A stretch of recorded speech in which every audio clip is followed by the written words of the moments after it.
ஏமாத்தி ஏமாத்தி இவையால விழி சாத்தி பார்த்தாளே ரசாத்தி அடியாத்தி அடியாத்தி ஒரு பார்வனை ஓட்டி உயிர் மேல விளக்கேத்தி ஓரானே என மாத்தி அடியாத்தி அடியாத்தி பாதம் நடந்து வந்த பாத முழுவதிலும் வாசம் அடிப்பதென்ன வானவில்லை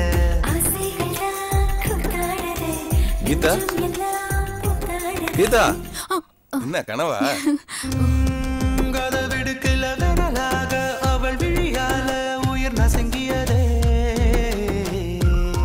இந்த உலகத்துல இருக்கிற எல்லா இலக்கியமும் வரலாறும் ஒரு வேஸ்ட் படிப்பு. இலக்கியமும் வரலாறு தான் நம்ம சிந்தனையை தூண்டுது. அதெல்லாம் முட்டாளுங்களோட வாதம். நீ முட்டாள்தனமா பேசாத.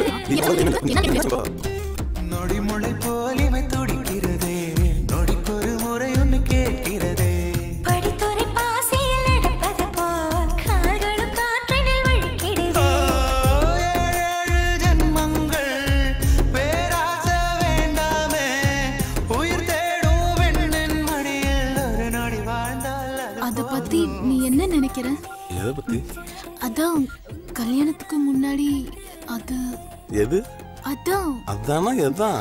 அசோக். ஓகே ஓகே சரி நீ எது கேக்குற? இந்த வாரம் யூத் இந்தியா மேகசின் சர்வே பாத்தியா? பார்க்கல. 100% பெண்கள் கல்யாணத்துக்கு முன்னாடி அதை வச்சுக்கிறாங்களாம். ஐயோ பாவம். அதுல கூட உங்களுக்கு 33% கிடைக்கலையா? ஜென்ஸ் பர்சன்டேஜ் பத்தி சொல்லவே தேவையில்லை. ஆம்பளைங்க நாங்க எல்லாத்துலயுமே 100க்கு 100 தான்.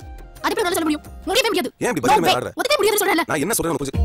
ஏமாத்தி ஏமாத்தி இவையால விழி சாத்தி பார்த்தாளே ரசாத்தி அடியாத்தி அடியாத்தி